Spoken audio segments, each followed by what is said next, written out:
സാധാരണ നമ്മൾ പറയുന്നൊരു പഴമൊഴിയുണ്ട്, a woman and an elephant never forget an insult എന്ന്. എൻ്റെ ഒരു സുഹൃത്തുണ്ട്, ഓമനക്കുട്ടൻപിള്ള. അദ്ദേഹം ഈ കൂപ്പിൽ പോയി ആനയെ വാങ്ങി കൊണ്ടുവന്ന് വിൽപ്പന നടത്തുന്ന ഒരാളാണ്, അല്ലെങ്കിൽ അതിൻ്റെ ഒരു ലൈസണായി വർക്ക് ചെയ്യുന്ന ആളാണ്.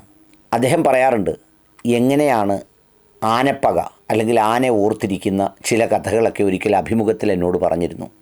ഈ ആന എന്തോ ദ്രോഹിച്ച, വളരെ മോശമായി പെരുമാറിയ ഒരു പാപ്പാനെ വർഷങ്ങൾക്ക് ശേഷം തിരിച്ചറിഞ്ഞ് ആക്രമിച്ച് കൊലപ്പെടുത്തിയ കഥയാണ് ഈ ആനപ്പക എന്ന് പറയുന്നത്. ആനകൾക്കങ്ങനെ ഉണ്ടാകുമത്രേ. ഞാൻ പറഞ്ഞത് ആനപ്പകയെക്കുറിച്ച് പറയാനല്ല, പെണ്ണിന് പകയുണ്ടായാലും അങ്ങനെ തന്നെയാണ്.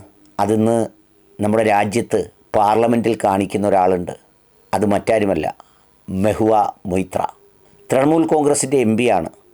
ഇപ്പം എന്താ ചെയ്തതെന്ന് ചോദിച്ചാൽ, കഴിഞ്ഞ ദിവസം ഈ കടകൾക്ക് മുന്നിൽ കാർഡ് തൂക്കിയിടണം, പേരെഴുതിയിടണം എന്ന് പറയുന്ന ആ പ്രവൃത്തിക്കെതിരെ മനു അഭിഷേക് സിംഗ്വി എന്ന അഭിഭാഷകനെ വെച്ച് സുപ്രീം കോടതിയിൽ പോയി സ്റ്റേ വാങ്ങിച്ചത് മെഹുവ മൊയ്ത്രയാണ്.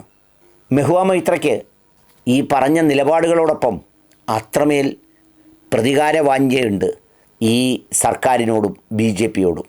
കാരണം അവരെ ടാർഗറ്റ് ചെയ്ത് ഉന്മൂലനം ചെയ്യാനും പാർലമെൻറ്റിൽ നിന്ന് സസ്പെൻഡ് ചെയ്യാനും എത്തിക്സ് കമ്മിറ്റിക്കൊക്കെ വിട്ട് അവരെ അപമാനിക്കാനും ഒടുവിൽ പുറത്താക്കുന്നതിലും കഴിഞ്ഞ സർക്കാർ, 17ാം സർക്കാർ വിജയിച്ചു. എന്നാൽ അന്നവർ പ്രതികരിച്ചത് ഇതൊരു തകർച്ചയുടെ തുടക്കമാണെന്നാണ്. അതാരും ഗൗരവമായി എടുത്തില്ല. പലരും അവരോട് സഹതപിക്കുകയാണ് ചെയ്തത്. ചിലരൊക്കെയും പറഞ്ഞു, മമതാ ബാനർജി ഇനി അവർക്ക് സീറ്റ് കൊടുക്കില്ല, മമതയ്ക്ക് വലിയ ശത്രുതയാണെന്നൊക്കെ. ചില ചാനലുകളും അത് എഴുതി വിട്ടു.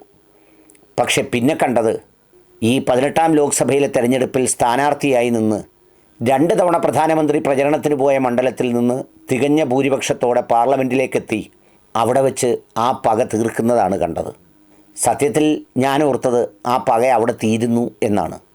പക്ഷേ തീർന്നതല്ല, തുടങ്ങുന്നതേ ഉള്ളൂ എന്നും തുടരുന്നതേ ഉള്ളൂ എന്നും കഴിഞ്ഞ ദിവസം ബോധ്യപ്പെട്ടു. മെഹുവ മൊയ്ത്രയാണ് സുപ്രീം കോടതിയിൽ പോയി ആ സ്റ്റേ വാങ്ങി വന്നതും ആ സ്റ്റേയ്ക്ക് അടിസ്ഥാനപരമായ കേസ് നൽകിയതുമൊക്കെ.